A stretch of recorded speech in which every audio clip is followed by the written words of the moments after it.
அனைவருக்கும் வணக்கம். அதாவது தமிழர் பண்பாடு பற்றி பார்ப்போம்.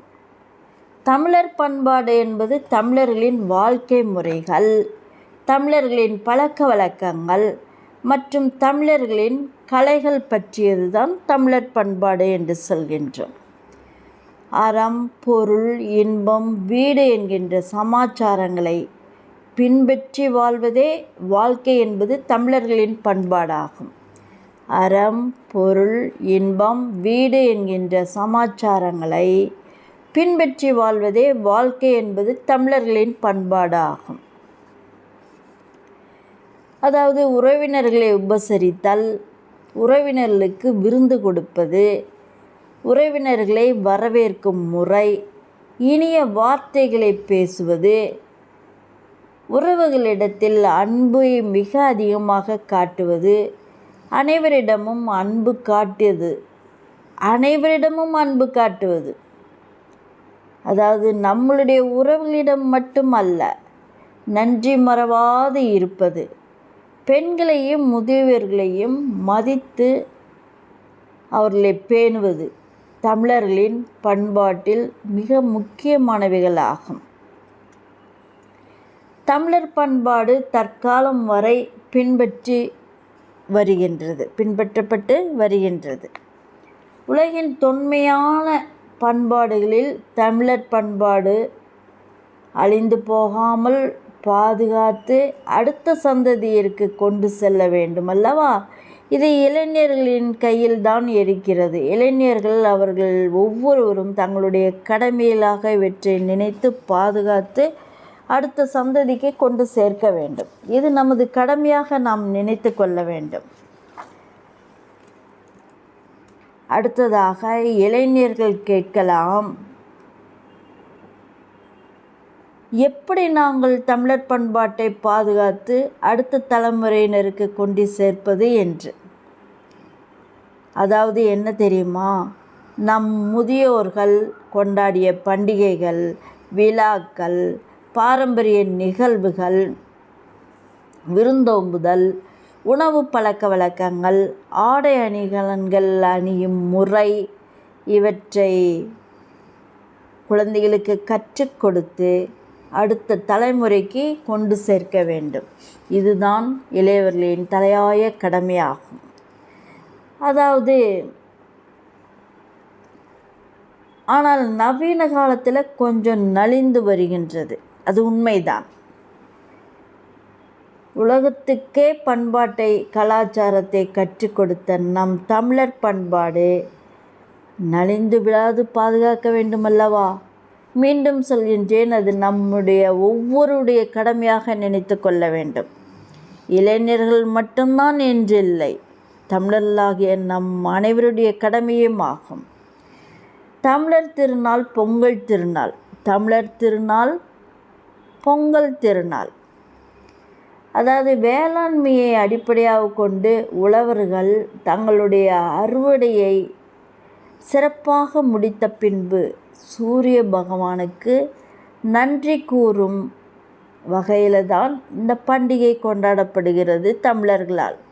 இது மிக முக்கியமான பண்டிகை. தமிழர்களின் பண்டிகைகளில் முக்கியமானது பொங்கல் திருநாள். இது 2-3 நாட்கள் கொண்டாடப்படும். அதாவது உழவர் திருநாள்,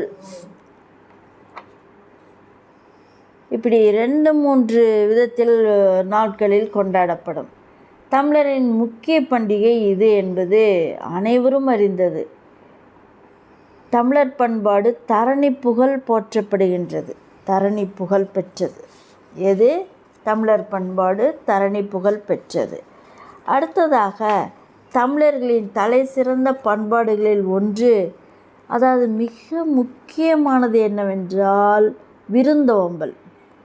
அதாவது வீட்டிற்கு உறவினர்கள் வந்துவிட்டால் ஓடோடி விருந்து படைக்க இங்கே தேடி அங்கே தேடி பொருட்களை சேகரித்து அவர்களுக்கு வெகு சீக்கிரத்தில் தலைவாழை இலையில் உணவுகளை நிரப்பி விடுவது தான் தமிழர்களின் பண்பாடு.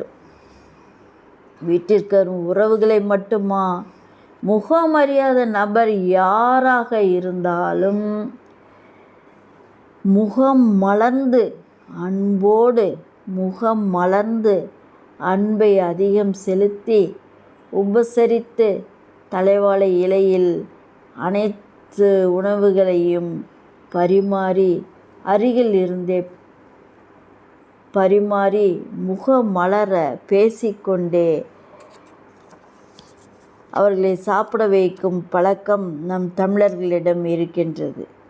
அவர்கள் சாப்பிட்ட பிறகு அவர்கள் ஊருக்கு செல்லும் வரை அன்பாக இருந்து நன்றாக உபசரிப்பார்கள். விருந்தும் மருந்தும் 3 நாள் என்ற கணக்கு இல்லை. வழியனுப்பும் வரை கூடவே இருந்து வழியனுப்பி வைப்பது தான் தமிழர் பண்பாடு.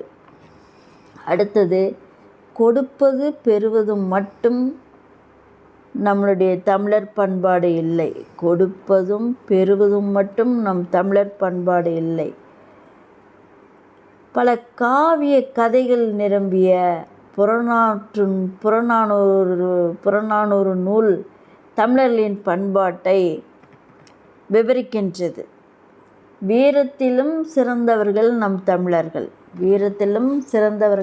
தமிழர்கள் என்று அறிகின்றோம். அதாவது தீதும் நஞ்சும் பிறர் தரவாரா என்று நம் தமிழர்கள் சொல்லுவார்கள். தீதும் நஞ்சும் பிறர் தரவாரா என்று நம் தமிழர்கள் சொல்லுவார்கள். இது அனைவருடைய மனதிலும் நன்றாக பதிந்த ஒரு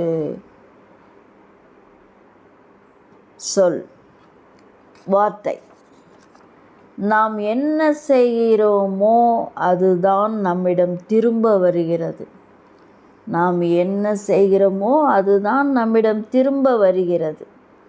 நாம் எதை விதைக்கிறோமோ அதுதான் முளைத்து நமக்கு பலன்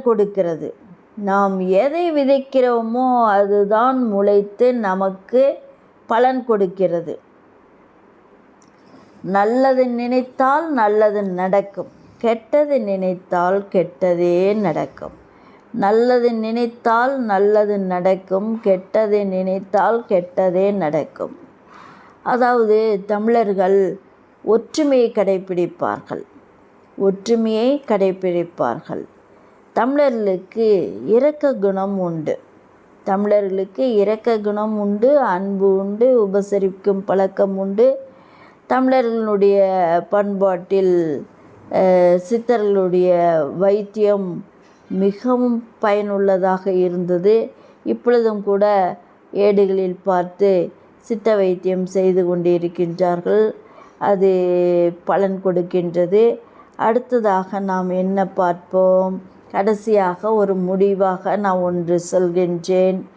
தமிழர்கள் பண்பாடு நிறைய இருக்கின்றது. அடுத்த பாகமாக நான் அடுத்த வீடியோவில் கொடுக்கவிருக்கின்றேன். அதாவது சமூகம் நலம் பெறவும்